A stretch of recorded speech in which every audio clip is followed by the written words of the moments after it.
going into this weekend and being a part of such a historic card?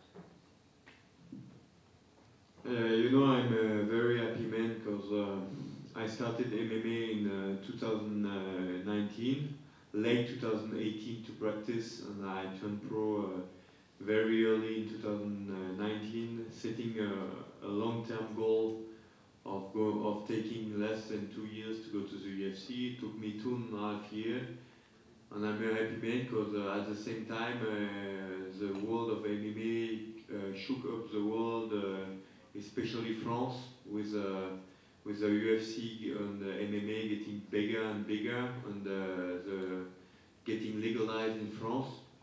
So it wasn't my fight because I came in MMA not a long time ago, but it was a fight of a lot of people to get MMA legalized in France. So I'm very happy for all those people that have been fighting to get it there, and proud and a lot of honor to be part of this event. What does this event mean to the French MMA fans and of course, your French fellow fighters as well?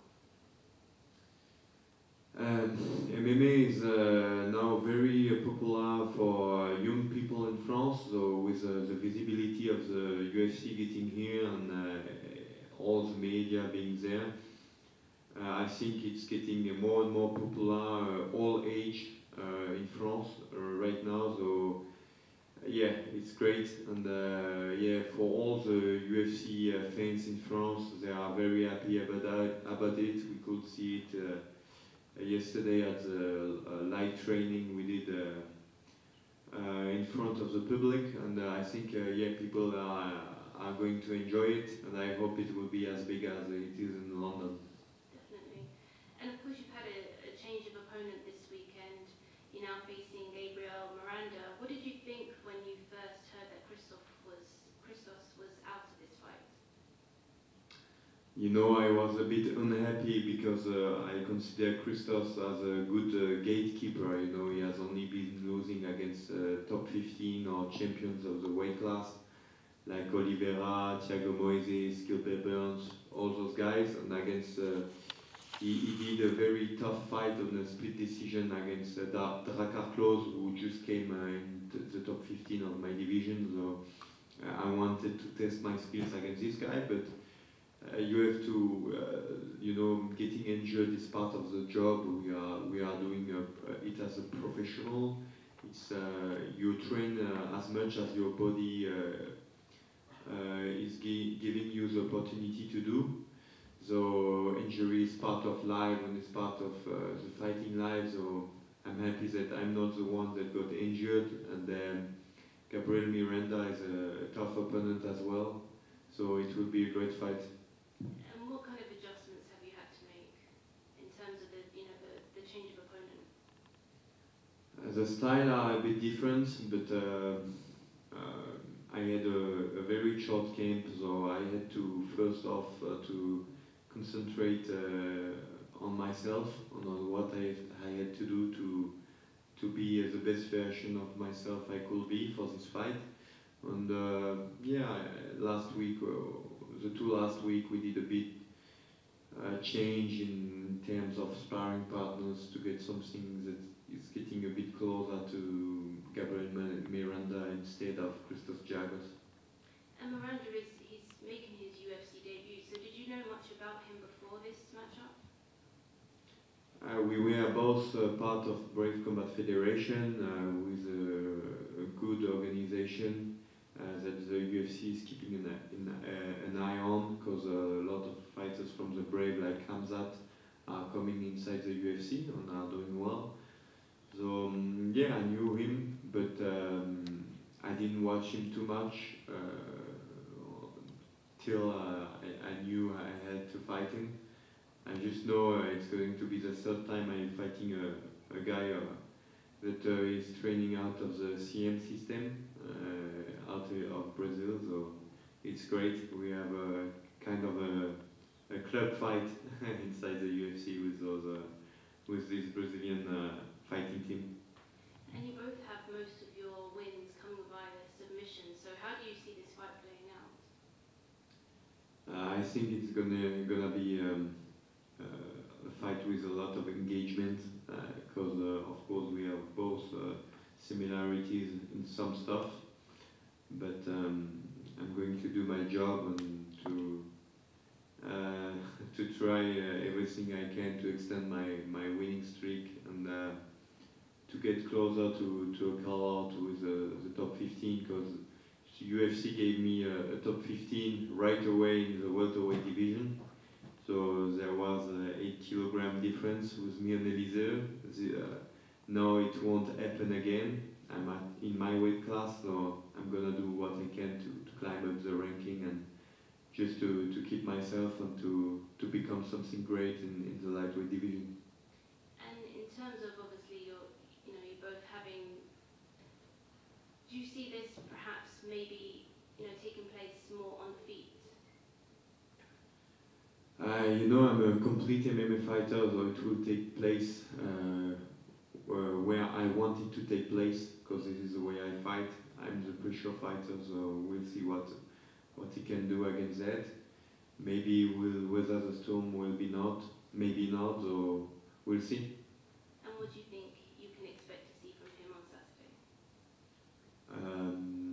A guy that is making his UFC debut, that is gonna to take my place, but I'm the one I'm the one fighting on my own soul, and I'm gonna be the one putting the pressure.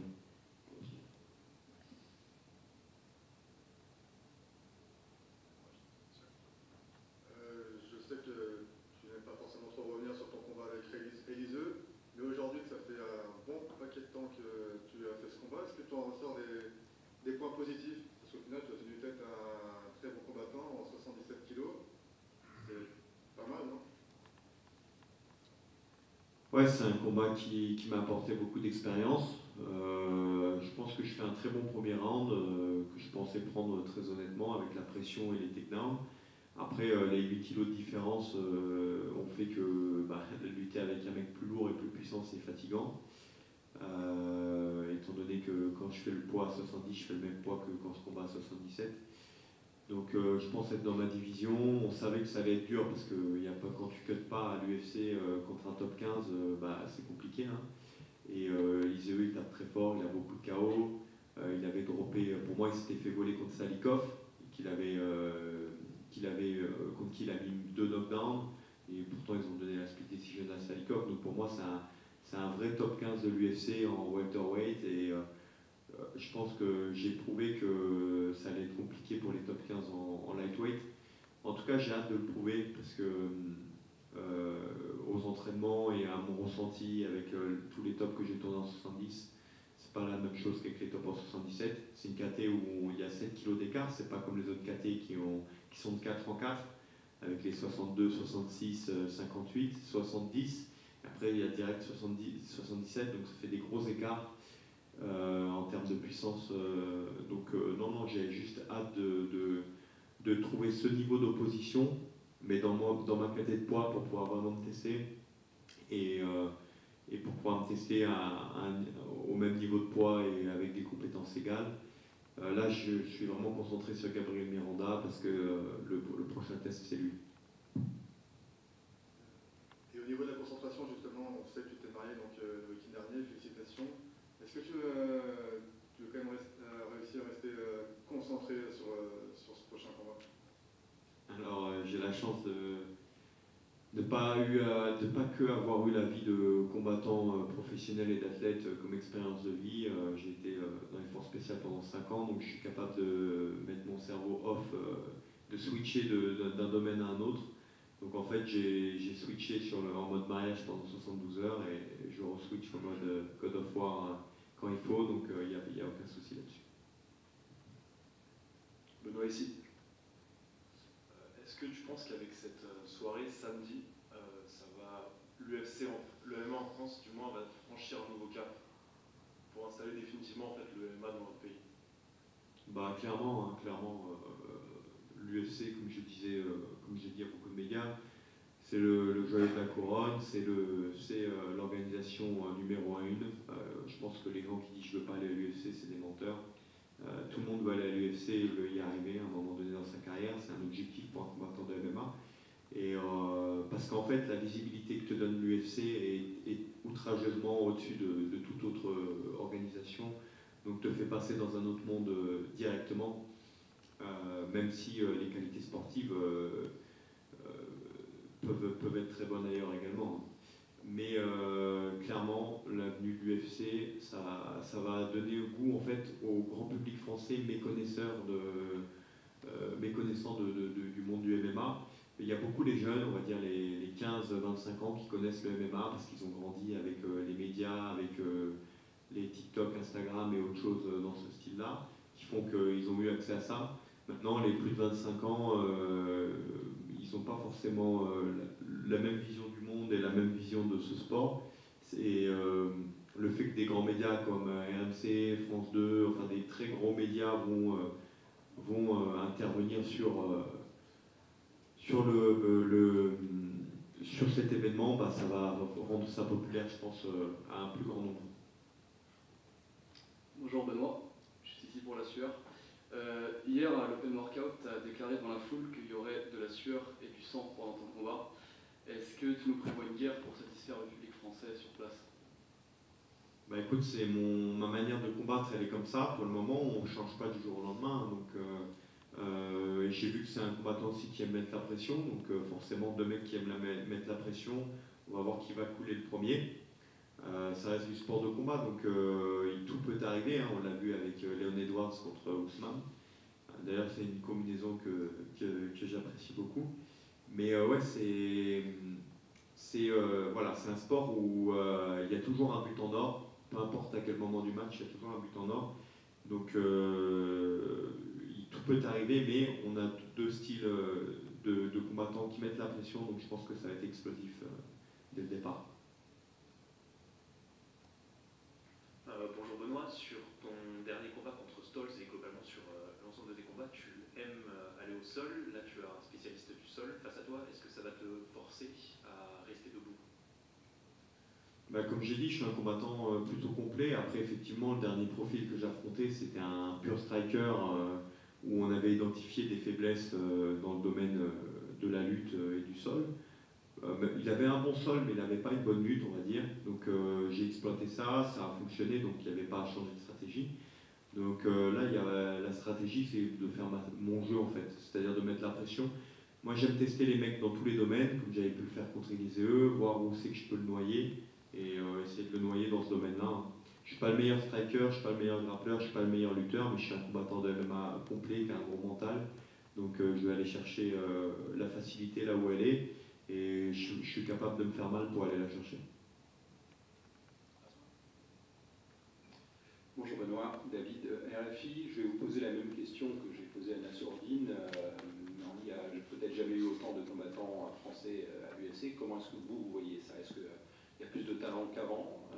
Ou est-ce que c'est qu'avant les combattants français n'avaient peut-être pas les mêmes opportunités d'aller à l'UFC?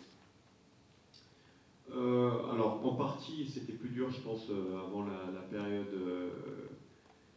Avant que ça prenne de l'engouement, l'UFC, c'était dur d'y accéder, effectivement. Donc, pour Fares, moi, Nassourdine et Gann, il fallait vraiment faire des grosses performances pour rentrer.